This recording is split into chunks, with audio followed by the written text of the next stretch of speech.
ធម្មោហាវេអោសថោព្រះធម៌ជាឱសថអ្នកណាដែលកើតទុក្ខ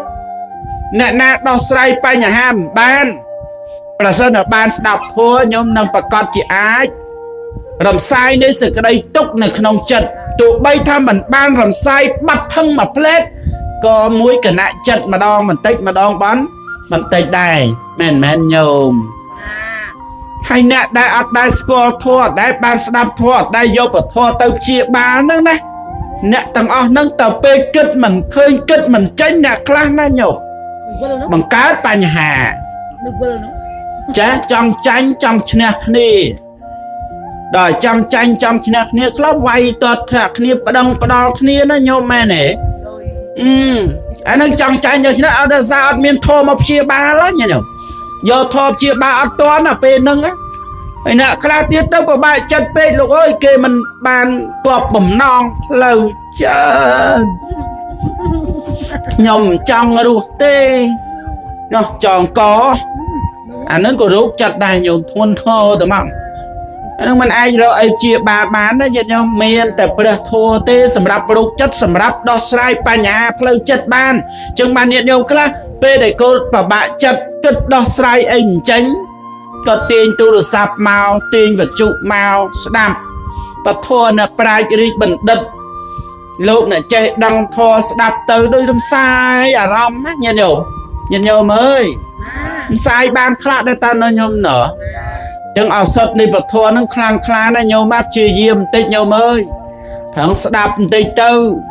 សិក្សាបន្តិចទៅបញ្ហាជីវិតរបស់យើងមិនអាចរកអ្វីដទៃក្រៅអំពីផ្លូវនៃការស្ដាប់ព្រះធម៌អប់រំចិត្តនឹងទេទើបបានជាពន្លឺភ្លឺស្វាងឲ្យយើងរួចផុតចាកអំពីសេចក្តីសៅហ្មងទាំងឡាយក្នុងចិត្តបានញោមរកដទៃក្រៅពីនេះគឺពុទ្ធលោកអត់ប្រសើរទេមុននឹងជីវិតត្រូវអស់ជីវិតត្រូវសូន្យទៅជីវិតដែលនៅរស់ប្រឹងធ្វើសេចក្តីល្អឲ្យច្រើនណាញោមនៅកុំធ្វើរឿងអាក្រក់ដាក់គ្នាកុំស្អប់គ្នាកុំគុំគួនគ្នា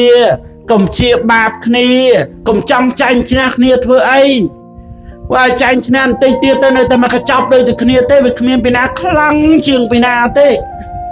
នៅនោះណាខ្លះតដើមដីតដើមទលីគ្នាឆ្លោះគ្នាកាប់ចាក់គ្នាពេលព្រោះចង់មានចង់បានអាភាពលោភលួនពេលងាប់ទៅមិនដែលយកមកចំណិតទៅទេនោះបើមិនស្រួលទៅសួរអ្នកស្រីធឿនហមទៅប្តីស្រឡាញ់សឹងលេបទៅឯងមិនគុំយកប្តីទៅផងយកទៅរួចមែនទេញោមមែនទេប្តីស្រឡាញ់ណាប្តីពួនណាស្រឡាញ់ណាបន្តដល់ពេលទៅតែឯងទេណាអញ្ចឹងវាអត់មានអ្នកណាក្រាន់បើជាងអ្នកណាកុំធ្វើលយជំរាបល្មមធ្វើសក្តីល្អដាក់គ្នាមុននឹងអស់ពេលតែទៀតយើងត្រូវអស់ពេលហើយឈប់ស្អប់ឈប់គុំគួនឈប់ជាបាតឈប់លោភលួនឈប់ហួងហែងញោមញោម